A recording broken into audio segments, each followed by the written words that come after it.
السلام عليكم، مرحبا بكم في قناه حنان. كنتمنى ان شاء الله هذا الفيديو يلقاكم في احسن الاحوال. الوصفه ديال اليوم هي بريوش او شهده، كتجي رائعه وخفيفه ومفشفشه بحال القطن. كنتمنى ان شاء الله تجربوها. غادي نتعرفوا على المقادير. عندنا هنا واحد كاس ديال العنبه تاع الماء دافي، وغادي نضيف كاس ديال الحليب حتى هو دافي. هنا العبارات كلهم بالكاس ديال العنبه. هنا عندي واحد نص كاس ديال سنيده او سكر حبيبات حتى هو ديال العنبه. ممكن نضيفوا نزيدوا السكر على حسب الاختيار ديالكم. عندي هنا واحد المعلقه ديال الخميره حبيبات، وعندي واحد المعلقه كبيره ديال ماء الزهر. بالنسبه للخميره عندي معلقه كبيره حتى هي. غادي نخلطوا هاد المكونات وغادي نخليهم حتى يتفاعلوا مع بعضياتهم. كما شفتوا هنا غطيت عليهم، غادي نخليتهم حتى كيتفاعلوا مده واحد 10 دقائق، ومن بعد غادي نضيف باقي المكونات اللي عندنا. بالنسبه لهاد الشيء راه ما فيهاش مكونات كتار وكتجي خفيفه بزاف بحال القطن، يعني غير تبعوا المقادير راه غادي تصدق لكم اول مره. هنا غادي نضيف عندي بيضه كامله، وغادي نضيف واحد بياض بيضه. بالنسبه للصفر غادي نخليوه حتى الاخر باش غندهنوا به.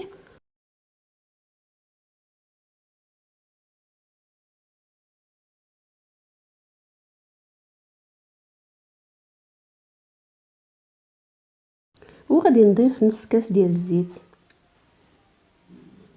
يعني كما شفتوا راه ما فيها لا زبده لا والو، هنا غنستعملنا غير الزيت.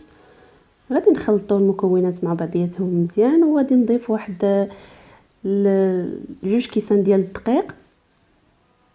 كما غادي تشوفوا معايا الدقيق غادي نضيفوه على جوج مراحل، يعني في هذه المرحله الاولى غادي نضيفوا جوج كيسان. بطبيعه الحال العبار كله بالكاس ديال العنبه.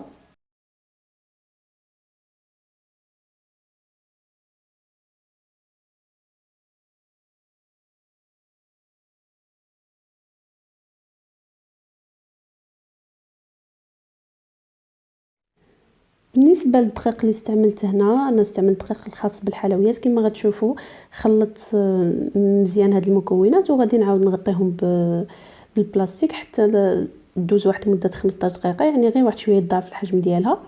ومن بعد غادي نكملوا المرحله الثانيه اللي غادي نضيفوا الدقيق اللي باقي عندنا.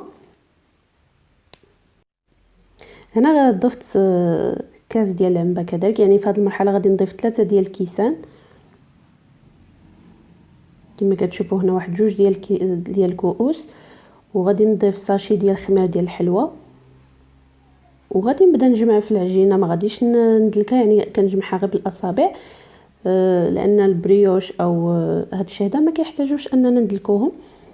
من بعد ما غنجمعوها غادي نبقاو عندنا ميزان، يعني الا شفنا الخليط العجينه باقي ما متماسكاش غادي نبقاو نضيفوا لها شويه بشويه ديال الدقيق.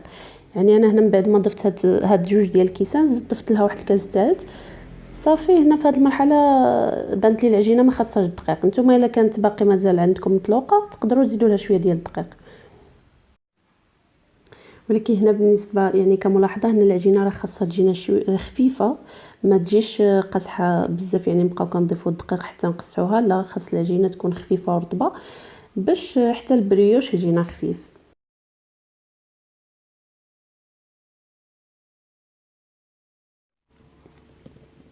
صافي هنا غادي نبقى نجمع العجينه حتى كنشوفها ما كتبقاش تلتصق لي في الاصابع.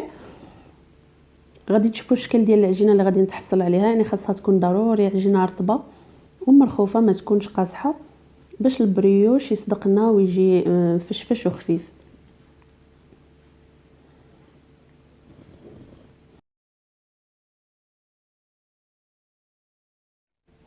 هذا هو الشكل ديال العجينه اللي كنحصلوا عليه. من بعد غادي نغطيها واحد مده 15 دقيقه حتى كيضاعف الحجم ديالها.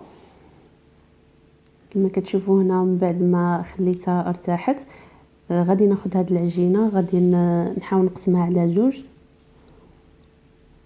وبالنسبه للنصف الاخر اللي بقى غادي نغطيوه لان الحال شويه بارد، فغادي نغطوها بواحد البلاستيكه باش ما تكونش عليها ديك القشره. وهذا النص الاخر غادي نقطعوه هكا قطع. هاد القطع الا كان عندكم الميزان من الاحسن توزنوهم، يعني كل حبه درت فيها 40 غرام. ما كانش عندكم نتوما عندكم ميزانكم تحاولوا تجيبوا القطع كلها متساويه. كما شفتوا هاد القطع غادي ناخذهم هكا نشكلهم على شكل كويرات. بالنسبه لهاد الكويرات كاملين غادي نشكلهم وغادي نغطيهم بواحد البلاستيك باش ما تنشفناش العجينه وباش ما تكونش واحد القشره من الفوق على العجين كما كتشوفوا. يعني دابا الحال شويه برد. هادو هما الكويرات، يعني العجينه اللي كانت عندي كامل درت على هذا الشكل. وغادي ناخذ شكلاط اسود من اي نوع كتفضلوا او اللي عندكم. كناخذ هاد المربعات تاع الشكلاط قسمتهم على زوج، يعني غادي ندير غير نصف قطعه في كل كويره وكنفتح هكا هاد الكوير كنبسطها شويه بين باليد ديالي وغادي نحطو هذاك نص قطعه ديال الشكلاط. ممكن تستعملوا حتى الشكلاط ديال الدان حتى هو كيصلاح.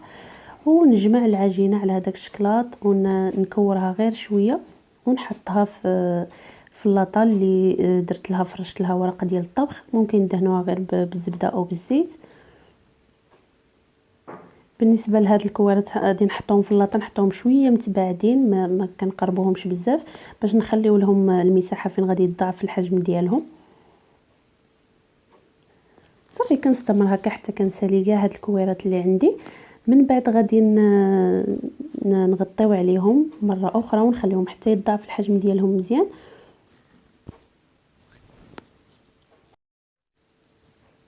بالنسبه لهذا البريش يعني كياخذ الوقت غير بالنسبه للاختمار، يعني كيختمر على مراحل كما شفتوا. من غير هذا الشيء فهو ساهل، ما فيش مكونات كثر كما كتشوفوا، وكيجي هائل رائع. يعني كنتمنى تجربوه على حسابي.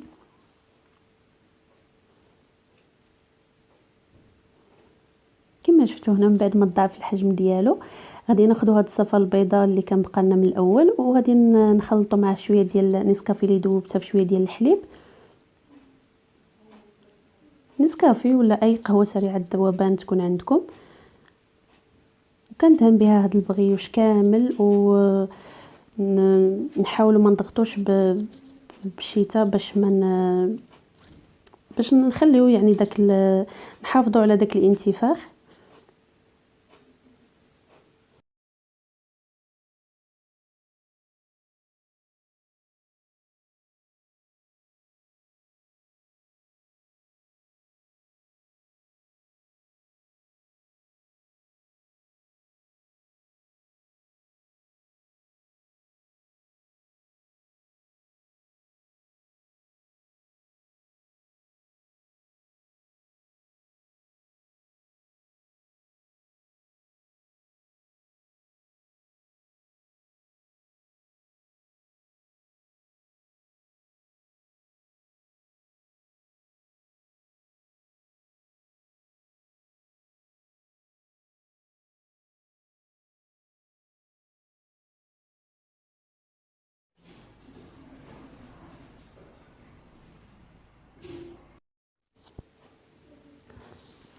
هنا من بعد ما دهنتهم غادي نرشهم بالجنجلان وغادي ندخلهم للفران. ما كيحتاجوش طياب بزاف، يعني واحد 20 دقيقه كنخليو كنكونوا سخنا الفران من قبل وكنطيبوهم على عافيه مهيله.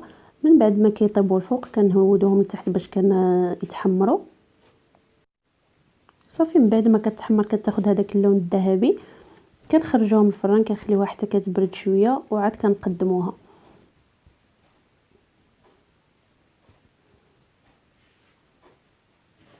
هذا هو الشكل ديالها النهائي من بعد ما خرجتها من الفران. الى هنا كتفضلوا تزينوها بالشكلاط او بالناباج دهنوها بكونفيتير، يعني كيبقى لكم الاختيار. كتجي لذيذه ورائعه وخفيفه كما كتشوفوا. كنتمنى ان شاء الله تعجبكم وكنتمنى تجربوها. كنتمنى ان شاء الله هذا الفيديو يكون نال الاعجاب ديالكم. غنضرب لكم موعد الى الفيديو القادم. السلام عليكم.